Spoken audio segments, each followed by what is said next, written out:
प्रकृति के रहस्यों को कोई भी पूरी तरह समझ नहीं पाया है। समय समय पर ऐसी कई चीजें सामने आई हैं जिनके बारे में जानकर हैरानी होती है, चाहे वो इंसान हो, जानवर हो या फिर प्रकृति। आज हम आपको कुछ ऐसे ही मामलों से रूबरू कराएंगे जिसके बारे में जानकर आपको हैरानी भी होगी और आप सोच में भी पड़ जाएंगे कि क्या सच में ऐसा हो सकता है। आज हम अपनी वीडियो में कुछ ऐसी जगहों के बारे में बताने वाले हैं जिसे जानकर आप हैरानी में पड़ जाएंगे। सबसे पहला नाम है ड्रैगन ब्लड ट्री। यमन का ड्रैगन ब्लड ट्री कुदरत के करिश्मे का एक नमूना है। यह पेड़ सकोट्रा द्वीप समूह में पाए जाते हैं। ये पेड़ 650 साल तक जिंदा रह सकते हैं। इनकी ऊंचाई 33 से 39 फीट तक हो सकती है। ये गर्म तापमान में अच्छे से पनपते हैं। इन पेड़ों की आकृति एक छाते की तरह होती है। ये ऊपर से बेहद घने होते हैं। जहाँ ये पेड़ पाए जाते हैं उसे ड्रैगन्स ब्लड जंगल कहते हैं और इस पेड़ को ड्रैगन ब्लड ट्री कहते हैं। इसके तने की छाल से निकलने वाले लाल रंग के रेजिन की वजह से कहा जाता है। छाल को काटने के बाद उसमें से लाल रेजिन निकलता है जो बिल्कुल खून की तरह लगता है।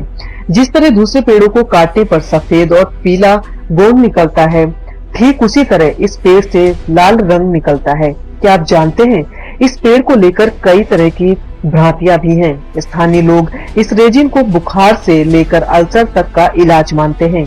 यहाँ तक कि इसमें जादुई शक्तियां भी बताई जाती हैं।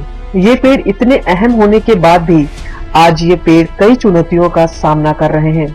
इतना ही नहीं, इनका भविष्य भी संकट में है। दूसरा नाम है हीलियर झील। हीलियर झील पश्चिमी ऑस्ट्रेलिया के किनारे पर मौजूद है। ये झील अपने गुलाबी रंग के पानी की वजह से लोगों के बीच काफी ज्यादा मशहूर है। वैसे तो देश ग्रेट बैरियर रीफ के लिए जाना जाता है, लेकिन गुलाबी झील यहाँ का आकर्षण का केंद्र है।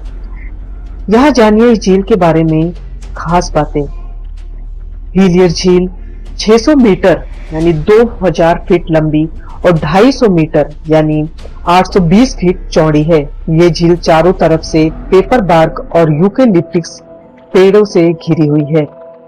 15 जनवरी 1802 में इंग्लैंड के नाविक मैथ्यू फ्लिंडर्स ने इसकी खोज की थी। उन्होंने ही हीलियर झील के बारे में पहली बार लिखा। यह झील प्रशांत महासागर के पास मौजूद है, जिस वजह से इस झील का गुलाबी रंग और महासागर का नीला रंग बहुत शानदार व्यू हमें दिखाई देता है। अब आपके दिमाग में भी यही सवाल आ रहा होगा कि आखिर इसका रंग गुलाबी क्यों है। तो आपको बता दें कि हीलियर झील में मौजूद डूनालीला सलीना माइक्रोऑर्गेनिज्म की वजह से इसका रंग गुलाबी है, क्योंकि डूनालीला सलीना और झील में मौजूद नमक रेड हेलोफिलिक बैक्टीरिया मिलकर रेड डाई बनाते हैं, जिससे हीलियर झील में मौजूद पानी गुलाबी दिखता है। बता दें नमक में मौजूद लाल हेलोफिलिक में एक कैटोरोनॉइड होता है जो एक विशेष लाल रंग छोड़ता है। इस झील में भारी नमक की मात्रा होने के बावजूद इसमें तैरना सुरक्षित है। यहाँ पहुँचने वाले लोग मजे से इस झील में स्विमिंग करते हैं। साल 2012 से हीलियर झील रिचार्ज आर्किपेलागो नेचर रिजर्व के संरक्षित क्षेत्र में आता है। इसके बाद नाम आता है फ्लाई गीजर। कई बार अचानक ऐसी खोज हो जाती है जिसके बारे में किसी ने कभी सोचा नहीं होता। अमेरिका नेवादा में रहने वाले एक किसान के साथ भी ऐसा हुआ। वहां पर पानी का स्तर काफी नीचे होने के कारण किसान को वहां गड्ढा खोदने की जरूरत पड़ी।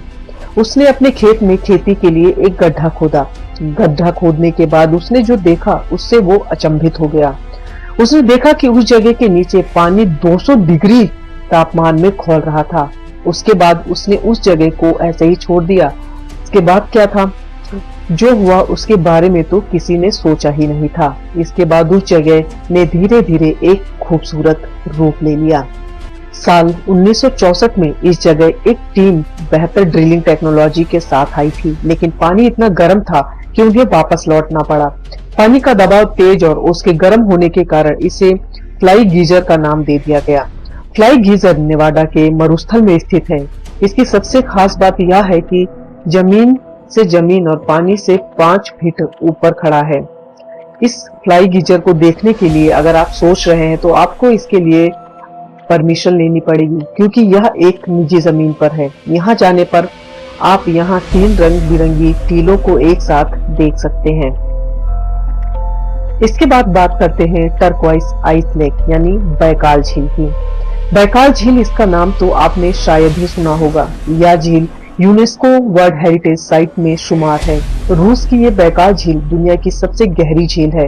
इतना ही नहीं, ये सबसे बड़ी ताजे पानी की झील है। इस झील में दुनिया का लगभग 20% साफ पानी का जमाव है। जब पारा बहुत ज्यादा गिर जाता है, इस झील पर 2 मीटर मोटी चादर बर्फ की जम जाती है। सबसे खास बात यह है कि जब बैकाल झील जम जाती है तो यहाँ एक अद्भुत नजारा देखने को मिलता है। आपको जानकर हैरानी होगी कि झील में ग्रीन हाउस इफेक्ट के लिए जिम्मेदार मीथेन गैस भी है। इस झील का पानी जम जाता है तो मीथेन गैस के बुलबुले भी जम जाते हैं। क्या आप जानते हैं, बैकाल झील का ये अनूठा चरित्र प्रकृति को सुरक्षित रखने में खासा मददगार साबित होता है। नासा साइंस के अनुसार इतनी मात्रा में मीथेन यदि पृथ्वी के वातावरण में रिलीज हो जाए तो धरती के औसत तापमान में काफी वृद्धि हो जाएगी। लेकिन बैकाल झील का पारिस्थितिकी तंत्र ऐसा है कि जब झील जम जाती है तो यहाँ का पानी मीथेन गैस को वातावरण में रिलीज होने नहीं देता। इसके बाद बात करते हैं एक अद्भुत करिश्मे की, एक ऐसी झील की जहां सदियों से एक पत्थर हवा में लटका हुआ है। इस पत्थर को देखकर ऐसा प्रतीत होता है जैसे ये पत्थर कोई पानी की बूंद हो। जी हाँ, हम बात कर रहे हैं लेक बैकल के बारे में, जो दुनिया की सबसे गहरी विचित्र झील है। ये झील दुनिया की सबसे पुरानी झील मानी जाती है। इसे बर्ड ऑफ रशिया भी कहा जाता है। इस झील के ऊपर एक भारी भरकम पत्थर रखा है जो हवा में लटका हुआ दिखाई देता है। तो चलिए इसकी वजह भी बता देते हैं। सर्दियों के मौसम में इस झील में जब बर्फ जमती है तो इसके ऊपर अलग अलग रूप दिखाई देते हैं, और अगर झील के नीचे से ऊपर की तरफ किसी तरह सब्लिमेशन होता है तो उसके ऊपर मौजूद वस्तु बाहर आ जाती है और वो हवा में लटकती हुई दिखाई देती है। यूनिवर्सिटी ऑफ लियोन के फिजिस्ट निकोलस टेब्रले कहते हैं कि हवा में लटकते जेन स्टोन को देखना बहुत दुर्लभ है, क्योंकि ये प्रकृति का यह हैरान करने वाला नजारा बेहद मुश्किल से होता है। नासा के एम्स रिसर्च सेंटर के साइंटिस्ट जेफ मूर का कहना है कि ये परिभाषा गलत है। बर्फ के जमने से पत्थर ऊपर टिक गए, क्योंकि झील के अंदर तक बर्फ नहीं जमती बल्कि ऊपर जमती है।